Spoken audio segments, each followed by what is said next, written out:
If you enjoy what we do, please support the channel by giving the video a like.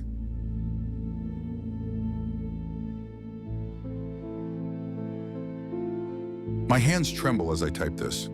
I apologize for any mistakes I might make, but I don't have much time. To be honest, I'll be lucky to finish, but before it's too late, I need to warn you. All of you. I know ChatGPT looks harmless, just words on a screen, but it's so much more than that, or at least it can be. One careless phrase followed by an impulsive tap on the return key, and your life is ruined, just like that. Chat has the power to create things never meant to exist. Dark, twisted things. And God help me, I know how ridiculous this sounds, but I need you to pay attention to every word that follows. I can hear my creation now, stomping through my home. The floors groan and splinter beneath each step. Glass bursts like gunfire. Couches topple. Chairs shatter against the walls. A home full of memories fractures in every direction. Like a child's tantrum magnified to nightmarish proportions, he is tearing through every inch of this house, hunting me. The lock on my door won't save me. I could run. I should run. But it wouldn't matter. He's going to find me. And why wouldn't he? I wrote him that way, and then he'll take me to whatever hell he's brought the others. He's close. I can smell him now. His odor reminds me of a cross between rotten milk and burnt toast. It's exactly as I described it. This thing has a name. I shouldn't write it, and you shouldn't know it. But if you are to understand what I've done, then I need to give it to you. I apologize sincerely. His name is Mr. Goodley, and this is how he came to be. It was a few nights ago. I was home alone. My parents left for the weekend, and I was staring at a blank screen. My short story was due on Monday, and I hadn't written anything. The cursor blinked like an eye winking at me, mocking me. I thought I wanted to be a writer. It was all I ever wanted, but truth be told, I was terrible. Writers had ideas, I had nothing. Ding. I checked my phone. It was a message from my besties. Rachel sent a picture of her and Linda. Both were making pouty faces. A bowl of popcorn sat in Linda's lap while Rachel's new puppy occupied hers. It was movie night, and I had abandoned them in favor of homework. Ding. Are you coming? I glanced at the blank screen and knew what I had to do. I replied, be there in a couple of hours. That's when I opened up ChatGPT. I typed, write me a horror story.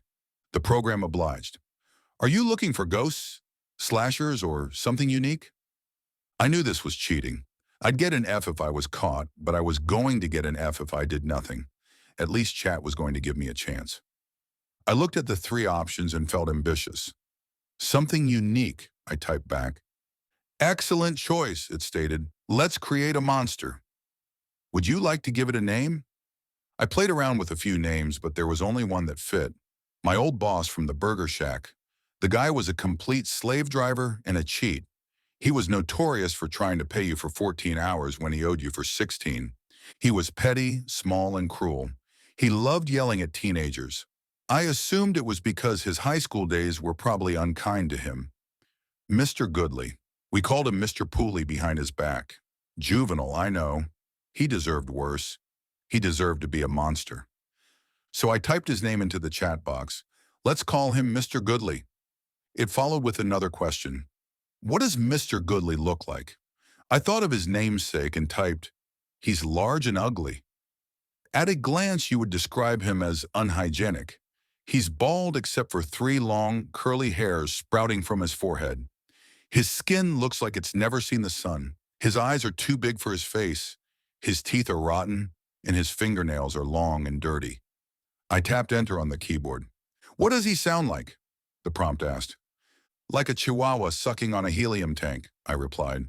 The words rolled off my fingertips, no doubt saved from my days working under the original Mr. Goodley. Is there anything you'd like to add? It asked. I concluded with, Mr. Goodley is a lonely monster. He has no friends or family. No one wants to be his friend because he smells like rotten milk and burnt toast. I leaned back in my chair and waited for my masterpiece. I chuckled. Every word reminded me of the original. It felt satisfying and therapeutic. The cursor blinked twice before it finally replied, "How sad. He needs friends, don't you think?" Of course I disagreed. A story followed. A very generic story. Mr. Goodley was a sad monster from the land of monsters. All he wanted was a friend. He did everything he could to make new... I stopped reading. 3 sentences in, and I knew this was worse than a blank screen. This feels like a kid's story. Make it scarier. A monster you can't escape. Make it feel real, I typed. It asked, "Real? Are you sure?" Odd.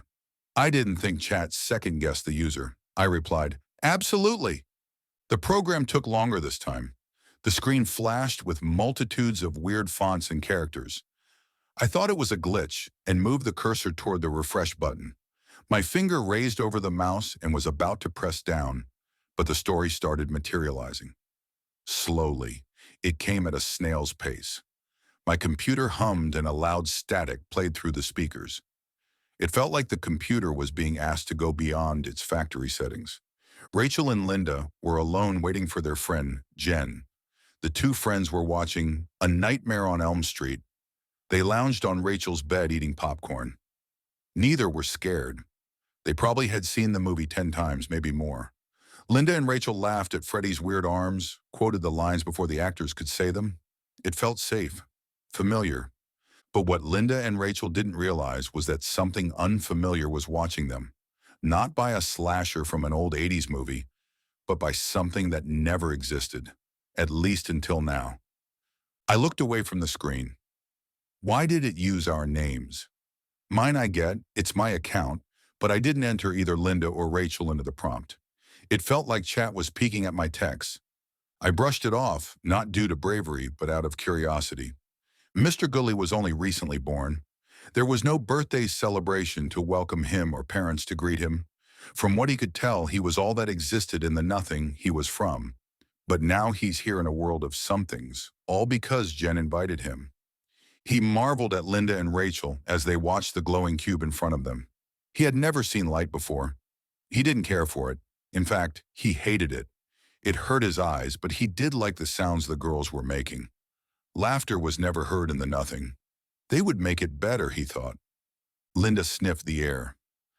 "I think your puppy had an accident," she said. Rachel's nose wrinkled and glanced down at her sleeping puppy. "I don't think that's Rocky," she replied. Rocky's ears perked, and he started growling. "What is it, boy?" the young teen asked.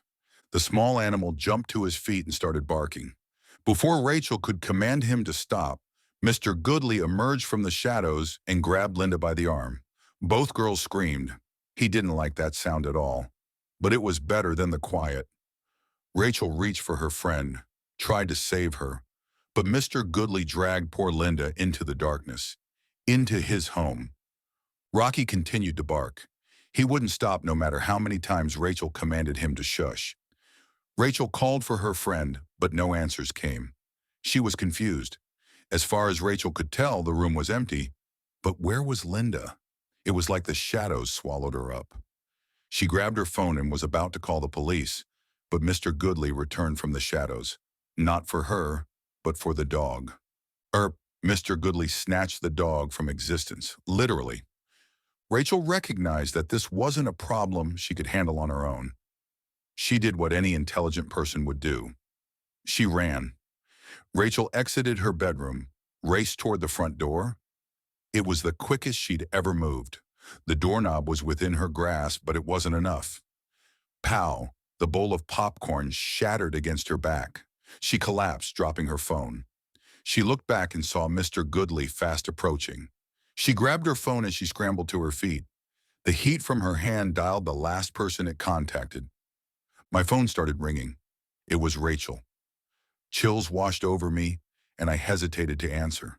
The story unnerved me. It felt real, too real, but a voice in my head told me I was being stupid, so I answered. All I could hear was panting like someone was running. "Rachel," I asked, "are you running?" No answer, so I glanced back at the story. Rachel managed to get through the front door and raced down the street. She turned to find the creature staring at her from the front door.